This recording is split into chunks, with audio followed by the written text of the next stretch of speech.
दोस्तों आज मैं आपको स्ट्रेट ऑफ मलक्का यानी मलक्का जलडमरू मध्य के बारे में बताऊंगा जो इंडियन ओशियन, हिंद महासागर और पैसिफिक ओशियन, प्रशांत महासागर को जोड़ने के लिए ज़रूरी है। इसके एक तरफ है अंडमान सी जो हिंद महासागर का हिस्सा है और दूसरी तरफ है साउथ चाइना सी जो कि पैसिफिक ओशियन का हिस्सा है और ये दोनों आपस में जुड़ते हैं इस स्ट्रेट की मदद से। इसकी स्थिति ऐसी है कि इसमें पश्चिमी मलेशिया, सिंगापुर और इंडोनेशिया का सुमात्रा द्वीप शामिल है, यानी कि तीनों के बीच से होकर निकलता है ये रास्ता। इस रास्ते की कुल लंबाई लगभग 930 किलोमीटर है और ये वो रास्ता है जिस पर विश्व का लगभग 30 से 40% तक वैश्विक व्यापार निर्भर करता है, यानी कि विश्व स्तर पर सालाना $3.5 ट्रिलियन से ज़्यादा का व्यापार इस रास्ते से होता है। तो आप समझ सकते हो ये कितना इंपॉर्टेंट है विश्व के लिए, खासकर एशिया के लिए, क्योंकि एशिया का 40 से 80% व्यापार यहीं से होता है, जिसमें भी अगर आप चीन की बात करोगे तो उसका 80% तेल इसी रास्ते से जाता है। अगर आप बीते कुछ समय की बात करोगे तो इस रास्ते से सालाना 94,000 जहाज निकलते हैं। इस हिसाब से इस जगह से पनामा नहर की तुलना में 19 गुना और स्वेज नहर की तुलना में 4 गुना ज्यादा माल निकलता है, जिस वजह से ये सबसे व्यस्त रास्ता कहलाता है। ये रास्ता एशिया की तेजी से बढ़ती अर्थव्यवस्थाओं जैसे चीन, जापान और दक्षिण कोरिया के लिए मिडिल ईस्ट, यूरोप और अफ्रीका से कच्चा माल और ऊर्जा आयात करने का सबसे छोटा समुद्री मार्ग है, यानी कि इससे छोटा और कोई समुद्री मार्ग नहीं है जिससे कि चाइना, जापान और दक्षिण कोरिया में माल पहुंचाया जा सके। इस रास्ते की सबसे खास बात है इसकी चौड़ाई। इसकी जो औसत चौड़ाई है वो 65 किलोमीटर से 250 किलोमीटर तक जाती है और इसका सबसे सकरा बिंदु है सिंगापुर स्ट्रेट, यानी जो इसी का ही हिस्सा है, सिंगापुर के पास मौजूद है। वो है फिलिप्स पॉइंट जो कि लगभग 2.8 किलोमीटर चौड़ा है। यही कारण है कि जो सिंगापुर है वो दुनिया का सबसे सघन ट्रांसशिपमेंट एरिया है, यानी कि यहाँ से बहुत से जहाज रुकते हैं, निकलते हैं, बहुत सी चीज़ें करते हैं जैसे कि फ्यूल भरवाना और भी बहुत से काम होते हैं। तो सबसे ज़्यादा ट्रांसशिपमेंट यहीं पर होता है और यही कारण है कि ये ट्रांसशिपमेंट कहीं ना कहीं रीढ़ की हड्डी मानी जाती है सिंगापुर की अर्थव्यवस्था की। तो यहाँ हम एक एक करके समझ सकते हैं कि इस जलडमरू मध्य के किनारे जो देश बसे हुए हैं जैसे सिंगापुर, मलेशिया और इंडोनेशिया, वो किस हिसाब से अपना पैसा कमाते हैं, ज़्यादा पैसा कौन कमाता है, कम पैसा कौन कमाता है। तो देखो, सबसे पहले तो एक बात समझो कि इस जलडमरू मध्य पे मतलब इस समुद्री रास्ते पर अंतर्राष्ट्रीय समुद्री कानून UNCLOS लगता है। इसके तहत यहाँ से कोई भी जहाज गुजर सकता है, मतलब किसी भी देश का जहाज गुजर सकता है। उस पर किसी टाइप का टोल नहीं लगेगा, परागमन शुल्क नहीं लगेगा। न सिंगापुर लगाएगा, न मलेशिया लगाएगा, न इंडोनेशिया लगाएगा, यानी कि जहाज पार करवाने का पैसा तो कोई नहीं लेता यहाँ पर। फिर सवाल उठता है कि पैसा कमाया कैसे जाए, क्योंकि डायरेक्टली टैक्स तो नहीं ले सकते। तो इंडोनेशिया और मलेशिया ये करते हैं कि इनके जो भी पोर्ट्स बने हुए हैं, मतलब बंदरगाह बने हुए हैं, उस पर कुछ एक सुविधाएं होती हैं, जैसे कि मछली पकड़ने वाली गतिविधियां होती है। इसके अलावा इनके तट का जो पर्यटन है, जैसे तट बीच बीच बने हुए हैं तो कई सारे क्रूज भी गुजरते हैं, तो लोग आते हैं, घूमते हैं इंडोनेशिया के बीचेस पे, मलेशिया के बीचेस पे, जिससे कि पर्यटक आए और यहाँ पर खर्चा करे। और इस तरीके से मेनली इंडोनेशिया और मलेशिया की कमाई होती भी है। मलेशिया ने 2015 में 69.11 मिलियन अच्छा खासा व्यापार किया भी था यहाँ पर पर्यटन से। लेकिन ध्यान देने वाली बात यह है कि इंडोनेशिया के पास इस जलडमरू मध्य का एक बड़ा क्षेत्र है, उसके बावजूद इसकी उतनी कमाई नहीं होती जितनी सिंगापुर कर लेता है। तो सवाल उठता है कि सिंगापुर ऐसा करता क्या है। तो देखो, सिंगापुर ने खुद को एक सर्विस सेंटर बना के रखा हुआ है। किस टाइप की सर्विसेज देता है ये? एक है बंकरिंग, यानी कि ईंधन आपूर्ति। जो भी जहाज यहां से गुजरते हैं उनकी ईंधन आपूर्ति करने में मदद करता है सिंगापुर, उसको बेचता है। मैं आपको बता दूं कि पूरे विश्व में वैश्विक शिपिंग ईंधन के 1/6 से अधिक की आपूर्ति सिंगापुर करता है।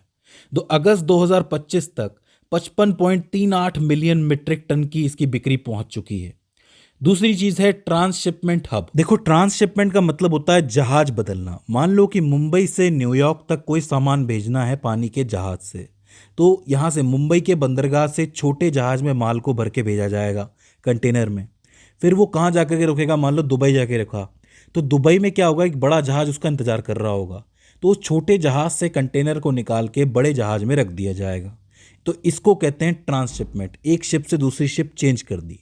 मेनली दुबई, शंघाई और सिंगापुर दुनिया के बड़े बड़े ट्रांसशिपमेंट हब हैं। तो यही काम करता है सिंगापुर कि जब जहाज बदलने होते हैं तो बड़ी तेजी से बदलता है। मान लो कि चाइना से एक जहाज आया है, उस जहाज में 2 कंटेनर हैं, एक कंटेनर अफ्रीका जाएगा, एक जाएगा भारत। तो अब ऐसे में क्या होगा कि सिंगापुर में ऐसी व्यवस्था है कि एक कंटेनर को जल्दी से उस जहाज में डाल दो जो अफ्रीका जा रहा है, दूसरे को उस जहाज में डाल दो जो इंडिया जा रहा है। इस तरीके से तेजी से ट्रांसशिपमेंट करने में इसका कोई जवाब नहीं है। तो इस टाइप की जितनी भी सर्विसेज होती हैं, ईंधन भरना, आपूर्ति करना, कार्गो बदलना, इस सब के लिए सिंगापुर पैसा लेता है और वो पैसा बहुत अच्छी मात्रा में लेता है। मैं आपको बता दूं कि सिंगापुर का समुद्री उद्योग देश के सकल घरेलू उत्पाद यानी जीडीपी में 7% का योगदान देता है।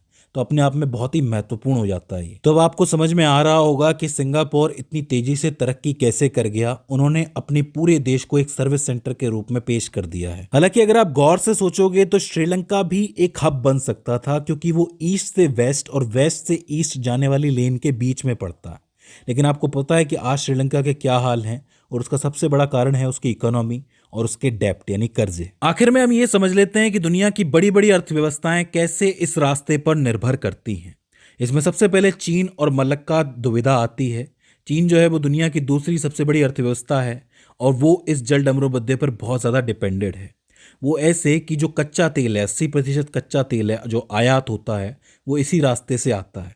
इस हिसाब से चीन की कुल तेल आपूर्ति का लगभग 60% हिस्सा इस मार्ग से गुजरता है। दूसरी चीज व्यापार प्रवाह। चीन के कुल समुद्री व्यापार की मात्रा का लगभग 2/3 यानी कि 66% हिस्सा इस सक्रिय मार्ग से गुजरता है। यही कारण है कि 2003 में चीनी राष्ट्रपति हु जिनताओ ने मलक्का दुविधा का नाम लिया था। उन्होंने ये कहा था कि जब भी कोई युद्ध की स्थिति बनेगी, अगर ये रास्ता ब्लॉक होता है तो कहीं ना कहीं चीन की अर्थव्यवस्था ब्लॉक हो जाएगी, यानी कि चीन पर सीधा हमला हो सकता है। इसकी भेद्यता को कम करने के लिए भी चीन ने बहुत काम किया है बीते कुछ सालों के अंदर, जैसे कि बेल्ट एंड रोड इनिशिएटिव।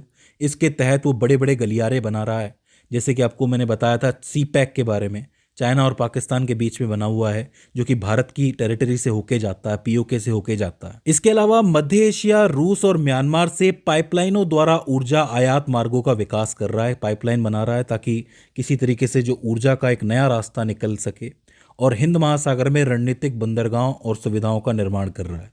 आपको पता है कि श्रीलंका के हम्बन टोटा को उसने लीज पर लिया हुआ था कर्जे के बदले।